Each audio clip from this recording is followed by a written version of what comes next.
Explain my feelings. जब मैंने degree college में 2 महीने लेट से दाखिला लिया तो मैं सोच रहा था कि मेरा अनुभव कैसा होगा, लेकिन मैंने अपने नियति के बारे में नहीं सोचा था। मुझे कभी नहीं पता था कि मेरे लाइफ में भी एक नया सवेरा आएगा, इसलिए मेरा पहला दिन बिल्कुल भी सामान्य जैसा नहीं था। यह सब एक शक्तिशाली दृष्टि से शुरू हुआ। इसकी वजह से मेरा दर्द अभी भी बाकी है। जब मैंने उसे पहली बार देखा ना, तो मैं उसके प्यार में माया जाल में फंस गया और वह मेरे दिल की गहराइयों में जा बसी। वह मुझसे थोड़ी दूरी पर बैठी थी, अपने फ्रेंड्स के साथ मुस्कुरा रही थी और बस अपनी दोस्ती से कुछ प्यारी बातें कर रही थी।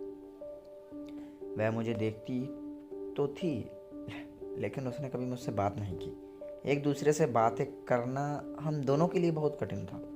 मैं तो यह भी नहीं जानता था कि वह कहाँ से और कैसे बात शुरू की जाए, लेकिन मेरा दिल था कि बस उसके बारे में सोचता रहता था। लेकिन मैंने कभी भी उसे अनजाने में घूरना नहीं छोड़ा और फिर वो पल आ ही गया जिसका मुझे बेसब्री से इंतज़ार था और मुझे उससे पहली बार बात करने का मौका मिला। यह मेरे कॉलेज में पहले दिन से 2 सप्ताह के बाद था, जो कि मेरे लिए बहुत लंबा समय था, लेकिन फिर भी हमारी बातचीत संक्षिप्त और बहुत गंभीर थी। मैंने उसकी चमकती हुई आंखों को इतने करीब से देखा और फिर मुझसे थोड़ा और कॉन्फिडेंस आ गया और बस बिना कुछ सोचे समझे मैंने कहा, मुझे तुम्हारा हेयर स्टाइल या तुम्हारे जूते मुझे भी सभी पसंद है, या कुछ भी जिससे मैं उसका ध्यान आकर्षित कर सकता हूँ। मैंने कहा, मैं बहुत शर्मीला हूँ, इसलिए बात करने में झिझकता हूँ। मैंने उससे कहा, तुम्हारा वे ऑफ स्पीकिंग बहुत अच्छा है, जिससे मैं बहुत प्रभावित हुआ। वह बस मुस्कुराई और कहा, थैंक्स। मैं उसकी स्माइल को देखकर दंग रह गया। उसमें बहुत सी जादू थी जिसने मेरे जीवन को 360 डिग्री में बदल दिया। मैं उसके लिए बस एक और डूड बन गया, लेकिन मैंने कभी उसके लिए अपने दिल से प्यार कम नहीं किया। हम केवल होमवर्क, कॉलेज प्रोजेक्ट के बारे में बात करते थे। दुर्भाग्य से एक दिन चीज़ें बहुत ख़राब हो गई। उसके पापा का अचानक तबीयत ख़राब हो गया।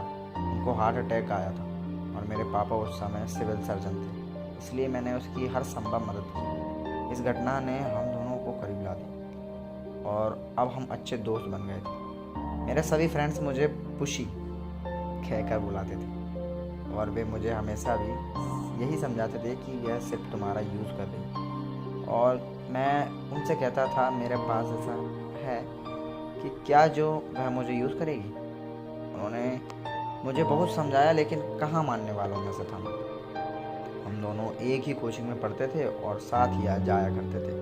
पहले मैं उसे उसके घर पे पिक करता और फिर उसे घर छोड़ ड्रॉप करता। धीरे धीरे ऐसी ही हमारी दोस्ती प्यार में बदल गई। 2016 के वैलेंटाइन डे पर मैंने उसे प्रपोज कर दिया और उसने एक प्यारी सी मुस्कान और हाँ के साथ मुझे एक्सेप्ट कर लिया। अब घंटों फ़ोन पर बातें और दिन में कॉलेज के अलावा कम से कम एक बार मिलना तो होता ही था। ऐसे ही धीरे धीरे 2016 गुजर गया, 2017 आ गया, लेकिन अचानक से एक दिन बिना किसी बात के उसने मुझसे बात करना बंद कर दिया। मुझे कुछ समझ नहीं आ रहा था कि मेरे साथ यह सब क्या हो रहा है। मुझे तो ऐसा लगा जैसे मैंने सब कुछ खो दिया। ना तो वो कॉल रिसीव कर रही थी, ना ही मुझसे कॉलेज में बात कर रही थी। मैं लाख कोशिश कर रहा था यह पूछने की, आखिरकार मैंने ऐसा क्या कर दिया या ऐसा क्या हो गया कि वह मुझे इस तरह अकेला छोड़ दी। लेकिन उसके पास समय कहाँ था मुझसे बात करने का। अब उसका फ़ोन रात रात भर वेटिंग आने लगा था। मुझे धीरे धीरे सब कुछ क्लियर होने लगा। एक दिन उसका कॉल आया और उसने मुझसे कहा, सुनो, मैं इस रिलेशनशिप को और आगे नहीं ले जा सकती। हम लोगों के रिश्ते में कुछ भी ठीक नहीं। तुम मुझे नहीं समझ सकते और मैं भी तुम्हें नहीं समझ सकती। मैंने उससे रिप्लाई दिया, हमारे बीच कुछ कंफ्यूजन हो नहीं है। यदि ऐसा है भी तो उसको मिलकर सॉर्ट आउट करते हैं ना, प्लीज़ ऐसा मत करो। लेकिन उसने उधर से कुछ रिस्पॉन्ड नहीं दिया और फ़ोन कट कर दिया।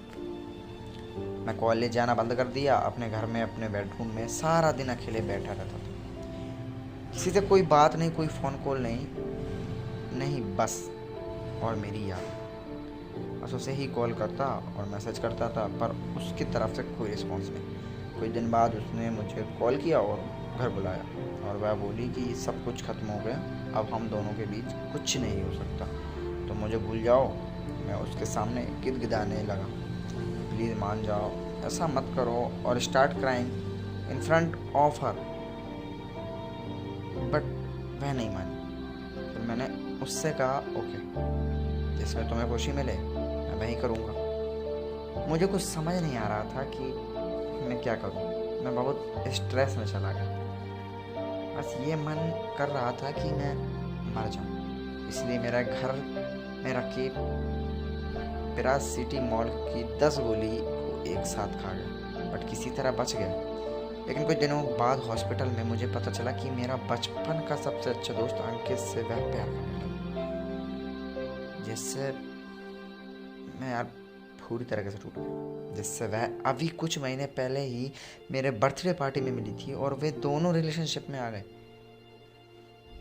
फिर मेरे पापा ने इस डिस्ट्रिक्ट से ट्रांसफ़र ले लिया और हम नए सिटी में आ गए, और मेरा कॉलेज भी बदल चुका था, और मेरे 2 साल भी अब ख़राब हो गए। पर मेरा प्यार उसके लिए आज भी वैसा ही था जैसा पहले था, और पता नहीं क्यों मुझे आज भी ऐसा लगता है कि वह मेरी ज़िंदगी में वापस लौट जाएगी। मुझे लगता है लौटेगी नहीं। और ये कुछ ऐसा नहीं कि यार मैं मतलब बता दे रहा हूँ सबको, कुछ नहीं। एक बात ये सच कही है, ये प्यार है ना, चांद की तरह होता है, कभी छुपता है, कभी दिखता है, और जैसे हम चाहते हैं वो कभी हमारा हो नहीं सकता। कैसी लगी आपको आज की स्टोरी? अगर अच्छी लगी हो तो वीडियो को लाइक कर दो। फिर मिलते हैं अगली वीडियो में।